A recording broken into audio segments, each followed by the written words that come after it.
Eu lembro que quando eu assisti esse vídeo do Pedro com o André, o que me chamou a atenção foi a agressividade da voz do Pedro, assim, porque agora que a gente tá percebendo e falando com ele, o teu timbre de voz falado, ele é muito leve, né, Pedro? Mas tu tem Aham. uma agressividade no palco que é um negócio muito espantoso, assim, já vi muitos vocalistas, realmente o Pedro é diferenciado. E Obrigado. eu queria saber como é que você fez para chegar nesse tipo de técnica, assim, porque a sua voz, dificilmente a gente vê alguém com esse timbre que consegue chegar em algo mais agressivo, assim, brutal.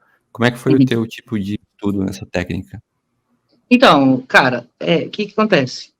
Eu tenho, realmente, eu sempre tive esse timbre de voz mais agudo, né? A minha voz falada, ela realmente é bem alta já, em questão de, se a gente estiver falando de tonalidade musical, né?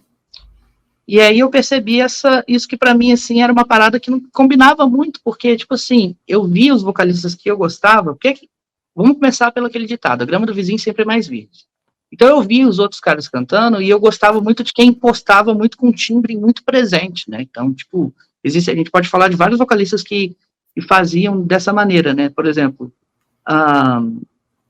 o James Labrie, do Dream Theater, Russell Allen, do Symphony X, o Nando Fernandes aqui no Brasil, ele fazia isso muito bem, o Dio, o Bruce Dickinson, que eram vocalistas que impostavam muito a voz. E eu tinha pouca voz, eu tinha uma voz tipo, era a voz de ligar no telemarketing na época, né, que isso não existe mais. Sabe quando alguém te ligava para oferecer alguma coisa? A pessoa falava assim, oi, tudo bem, senhora? Não, mas não é senhora, meu nome é Pedro.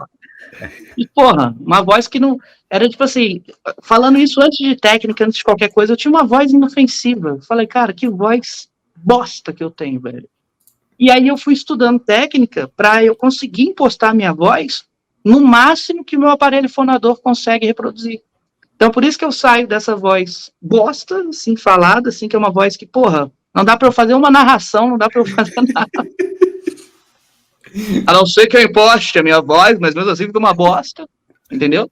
E aí eu tinha, para sair de uma parada cantada muito forte mesmo, e aí foi quando eu consegui desenvolver tudo isso, né?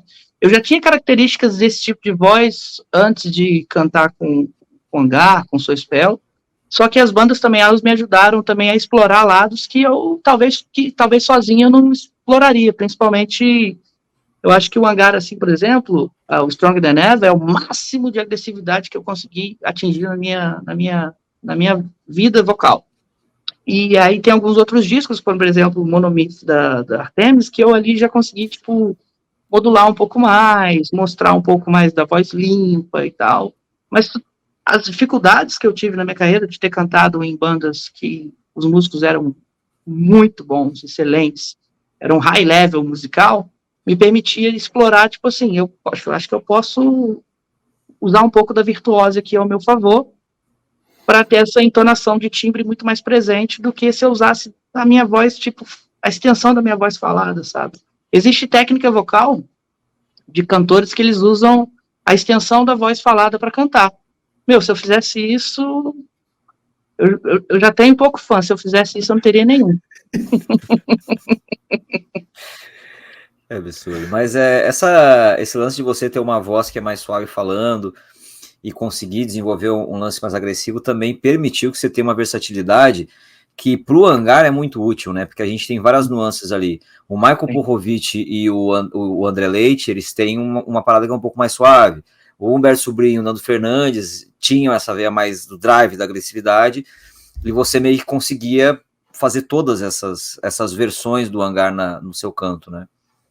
Cara, é assim, eu vou falar a verdade para você. Eu estudei bastante a questão da técnica e ali tem uma baita escola, né? Você imagina, você... Ih, caiu. Peraí, o que aconteceu? E Voltou? Voltei, tá aí? Ah, tá. Não, foi só um tilt, mas prossiga. Foi só um... Calma, galera, foi só um... É o YouTube. Para. É o João Kleber. Aí, o que acontece? Todos esses caras eram uma baita escola, né? Porque tinham timbres diferentes, exploravam uma questão de alcances diferentes, né? Tipo, desde o grave até o muito agudo, né? Então, tipo, era uma baita escola, né? Então, e eu sempre tive muita facilidade de estudar um timbre e tentar achar um encaixe interessante dentro da minha voz para aquela interpretação ali. Então, essa versatilidade foi muito de eu ter, desde sempre, cantado no metal ópera, né, que fazia... Eu não sou spell, eu tinha a responsabilidade de ter os meus personagens, meu personagem, e ao vivo eu tinha que interpretar outros personagens, que eram outros timbres de voz.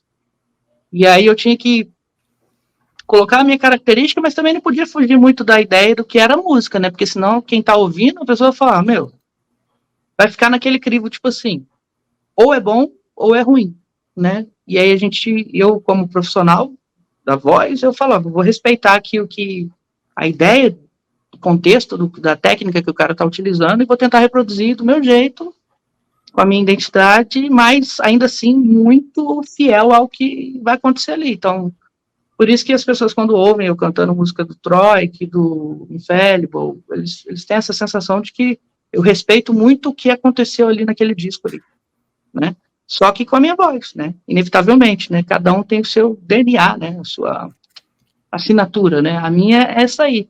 É transitar desde a voz mais sutil ao mais agressivo que naturalmente dá para chegar. É porque eu canto eu canto, por exemplo, sem ir para o campo do gutural, né? Eu fico somente na questão da voz plena mesmo. Pode crer?